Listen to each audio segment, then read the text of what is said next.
শুনে শুনে আমরা বড় হয়েছি, চোখের পানি ছেড়ে অসংখ্য মানুষ তওবা করে আল্লাহর ওলি হয়েছে, সাইদি সাহেবের তাফসীর শুনে অসংখ্য মানুষ তাহাজ্জুদ গুজারি হয়েছে।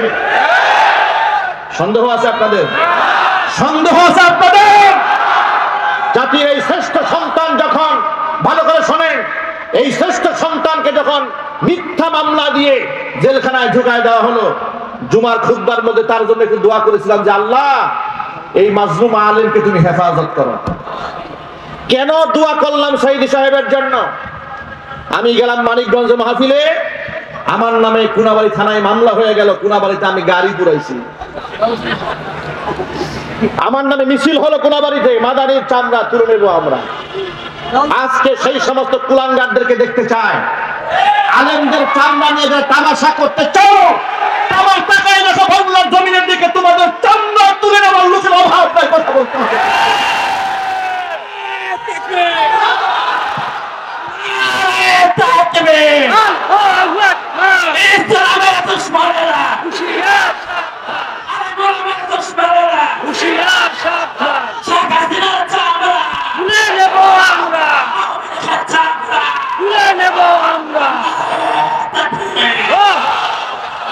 আমি কেন একজন মরহুম এবং কেন একজন মাজলুম আলেমের জন্য দোয়া করেছি, এটা ছিল আমার অপরাধ। এই ভর মজলিসে আলেমদের সামনে সাক্ষ্য রেখে বলছি, রাজনৈতিক দলের নেতা কিংবা কর্মী আমি ছিলাম না, আজও নই, কিন্তু ইসলামিক দল যারা করে হৃদয় দিয়ে ভালোবাসি, হিতাকাঙ্ক্ষী তাদের, কারণ আমরাও চাই এদেশে ইসলাম দিয়ে সংসদ চলুক, বিচার ফয়সালা কোরআন দিয়ে হোক। এটা আপনারা চান না? কারা কারা চান? দুহাত দেখতে চায়।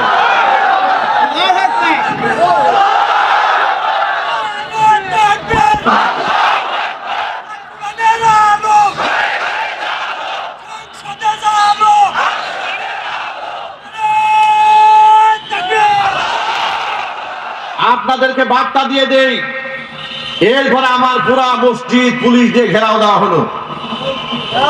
আমাকে মসজিদের এখানে অনেক প্রেজেন্ট মুসল্লি আছেন যারা সেদিন ছিলেন, স্টেজে অনেক আলেম ওলামারা আছেন, সেই মসজিদ কমিটির সদস্যরাও এখানে আছেন।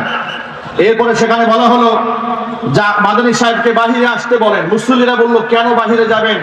প্রশাসনের কোনো কথা থাকলে মসজিদের ভিতরে গিয়ে বলুন। সর্বশেষ চাপাচাপি এখানে আমার আর থাকা হলো না, আমি এখান থেকে চলে গেলাম। আল্লাহ পাকের ফয়সালা হলো এর থেকেও বড় মসজিদ বুধবাজার কেন্দ্র যায় মসজিদের খতিব আল্লাহ আমাকে বানিয়ে দিলেন। আবার শুরু হলো কোরআন সুন্নাহর বক্তব্য দেওয়া। এই বক্তব্যের ব্যাপারে কোনো আপোষ না করার কারণে হঠাৎ করে তারা মিথ্যা মামলায় আমাকে ফাঁসিয়ে এরপর আমাকে কারারুদ্ধ করে দিল। জিজ্ঞেস করলাম কেন, কি হয়েছে? বলে সব হচ্ছে উপরের নির্দেশ। আমরা বলি তোমরা উপরের নির্দেশ বলতে মৎখর জেনাকার লম্পটদেরকেই বুঝাও। একটু জুড়ে বলতে হবে, ঠিক কিনা? ওদের উপরে যারা থাকে ওরা যে লম্পট বদমাশ, আপনাদের সন্দেহ আছে? চিল্লাই বলতে হবে সন্দেহ আছে। আমি খতিয়ান নাম্বার বলতে পারবো, ওদের চরিত্রের কোনো বালাই নাই। আমি গাজীপুরেও দেখেছি এদের ভিডিও ক্লিপ, এদের ওখানে যখন মিডিয়াতে প্রচার হয়েছে তখন তারা বড় বড় নেতা হয়ে গিয়েছে। মনে রাখবা, তোমরা মৎখর জেনাকার লম্পটদের কথায় যদি উপরের মহলের নির্দেশ বলে জমিনের মধ্যে জুলুম করতে পারো, তাহলে এর থেকে উপরে আল্লাহর নির্দেশে ফাঁসির মঞ্চে উঠতে রাজি আছি, বাতিলের সামনে অপসর করা দিব।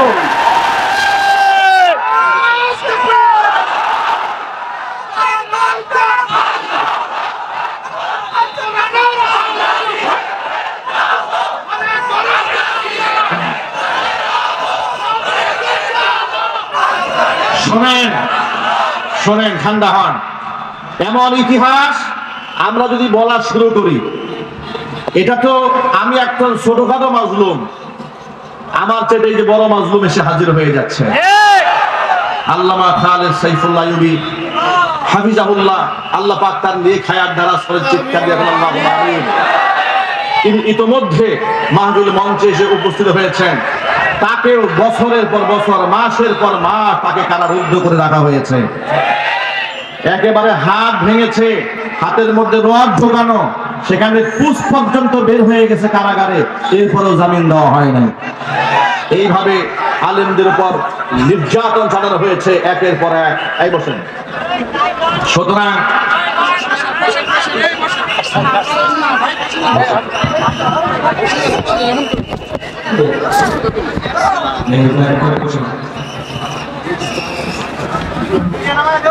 বসেন, বসে বসে পড়েন। হুজুর অবশ্যই মূল্যবান কথাবার্তা বলবেন। হুজুরের কথা হুজুর বলতে পারবেন না, আমি কিছু বলি, কথা বলবেন। আপনাকে বেশি বিরক্ত হচ্ছেন? কষ্ট কি বেশি লাগতেছে? লোকেরা ভালো করে শোনেন, ভালো করে শুনুন। এরপরে এইভাবে তারা একের পর এক কোরআন সুন্নাহ বিরোধী কার্যক্রম চালাতে শুরু করলো। আলেম ওলামাদের ব্ল্যাক লিস্ট তৈরি করলো গোটা বাংলাদেশে। নাস্তিকদের মাধ্যমে আলেমদের ব্ল্যাক লিস্ট তৈরি করলো। দেশের শীর্ষস্থানীয় 116 জন স্বনামধন্য আলেমদের নামে তালিকা তৈরি করলো সাবেক বিচারপতি কালা মালিকের মাধ্যমে। একটু জোরে বলতে হবে। বিচারপতি কালা মালিকের মাধ্যমে আলেমদের নামে তালিকা বানিয়ে দুদকে জমা দেওয়া হলো। যে সমস্ত আলেমদের সম্পদ খতায় দেওয়া হোক, দেখা হোক। আচ্ছা প্রিয় ভাইরা, আপনারা এক বাক্যে বলেন, আলেমরা এত নির্যাতিত, নিপীড়িত, মাজলুম এই মাটিতে হয়েছে, আলেমরা কি দেশ ছেড়ে পালিয়ে গেছে? আর একটু জোরে বলতে হবে, দেশ ছেড়ে পালিয়ে গেছে। কারণ আলেমরা দেশকে ভালোবাসে, আলেমরা ইমানদার, তাদের মধ্যে সৎ সাহস আছে যে আমাদের তদন্ত করলে বেশি দূর তোমরা যেতে পারবা না। কিন্তু ওরা কেন পালিয়েছে জানেন? ওরা এই জন্য পালাচ্ছে, ওরা জানে ওরা এক একজনে এই পরিমাণ অপরাধ করেছে। আমি কিছুদিন আগে ফেসবুকে একটা স্ট্যাটাসে বলেছি যে এই স্বৈরাচারী হাসিনা যে অপরাধ করেছে, যে পরিমাণ পাপ সে করেছে এবং তার সহযোগীরা করেছে, পৃথিবীর সমস্ত বিচারক এবং সমস্ত আদালত মিলেও যদি তার সেই পাপের প্রায়শ্চিত্ত দেওয়ার জন্য সবচেয়ে কঠিন রায় মৃত্যুদণ্ডও দেয়, সেই মৃত্যুদণ্ডও হবে হাসিনার কৃত অপরাধের তুলনায় একেবারে হালকা শাস্তি। আমি কি ভুল বলেছি? আরো জোরে বলেন। পৃথিবীর সব বিচারকরা মিলে যদি শেখ হাসিনা তাকে যদি একেবারে ইনসাফপূর্ণ একটা রায়ও দেয়, একবারে সঠিক বিচার করাও যদিও করে, একেবারে মৃত্যুদণ্ডও যদি দিয়ে দেয়, ওর যে পাপ করেছে সেই পাপের প্রায়শ্চিত্ত হবে না। কেন হবে না? আপনাদেরকে সহজে বোঝায় বলি। আচ্ছা, একটা মানুষ হত্যা করলে আপনি তারে হত্যা করলেন, সমান সমান হয়ে গেল। শেখ হাসিনা কি একটা মানুষ মেরেছে? একটু জোরে বলতে হবে। তাহলে এই হাজার মানুষ মারার বিনিময়ে একটা জান আপনি হাসিনা দিলেন, তো আপনার কেমনে ইনসাফ হইল? গেল একটা। আয়না ঘরে রেখে ফিরাউন এবং নমরুদ যা করে না, এই শেখ হাসিনা তা করেছে। মানুষ কেমন পাশবিক নির্যাতন করেছে। এক একজনের বক্তব্য শুনলে, যাদের সাথে রক্তের কোনো কানেকশন নাই, শুধু কথা শুনলে চোখ থেকে অঝরে পানি ঝরতে থাকে। আয়না ঘরে রেখে লা ইয়ামুতু ওয়া লা ইয়াহইয়া, জাহান্নামের মতো না, এরা না বাঁচবে না মরবে। এদেরকে মারাও হয় না, বাঁচিয়েও রাখা হয় না, এমন নিদারুণ কষ্ট দিয়েছে। এই পাপের শাস্তি আপনি কেমনে দেবেন? যে ইলিয়াস আলীর কথা আপনারা শুনেছেন, গুম করেছে, খুন করেছে, সেই ব্যক্তির আত্মীয় স্বজনকে দেখে আবার তার স্ত্রীর সাথে গলায় গলি ধরে কান্নাকাটি করে।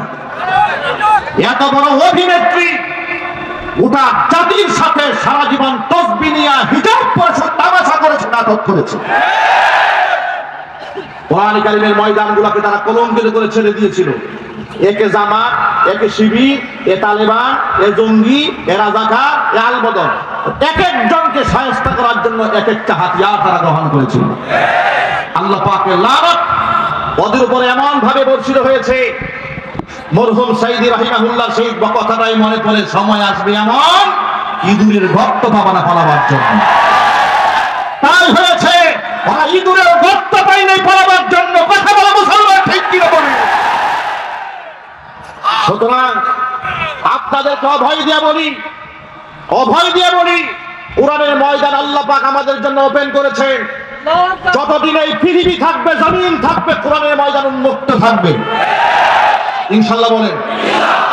কোন জালেম যদি এই ময়দান নিয়ে ষড়যন্ত্র চালাতে চায়, বৈষম্য বিরোধী ছাত্র আন্দোলনের ছাত্র সমাজ থেকে শুরু করে সাধারণ জনতা যেভাবে রাজপথে ঝাঁপিয়ে পড়েছিল, আলেমরা মাদ্রাসার ছাত্র যেমন ভাবে জীবন দিয়েছে,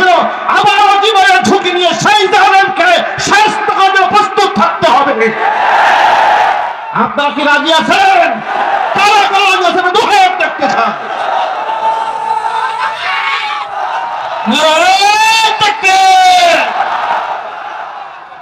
প্রিয় ভাইরা, আগামীর বাংলাদেশ ইসলামের দিকে যাচ্ছে ইনশাআল্লাহ। আপনাদেরকে ছোট্ট একটা আভাস দেই, আমরা মাঠে ময়দানের লোক, মানুষের চোখের ভাষা আলহামদুলিল্লাহ আমরা বুঝি। মানুষ মুখে না বললেও তাদের কথা আমরা মোটামুটি আন্দাজ করতে পারি।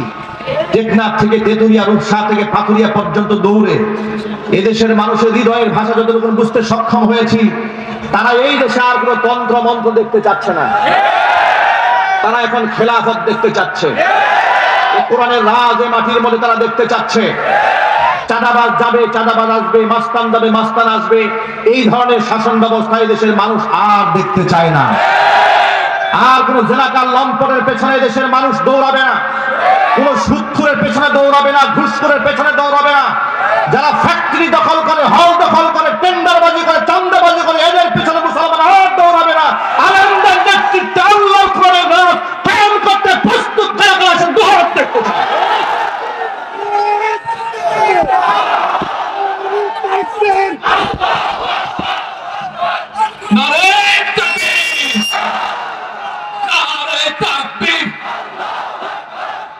আল্লাহ রাব্বুল আলামিন ঐক্যবদ্ধ হয়ে গোটা জাতিকে কোরআন সুন্নাহ রাজ কায়েমের প্রস্তুতি গ্রহণ করার তৌফিক দান করুন। যে কথাগুলো বাকি আছে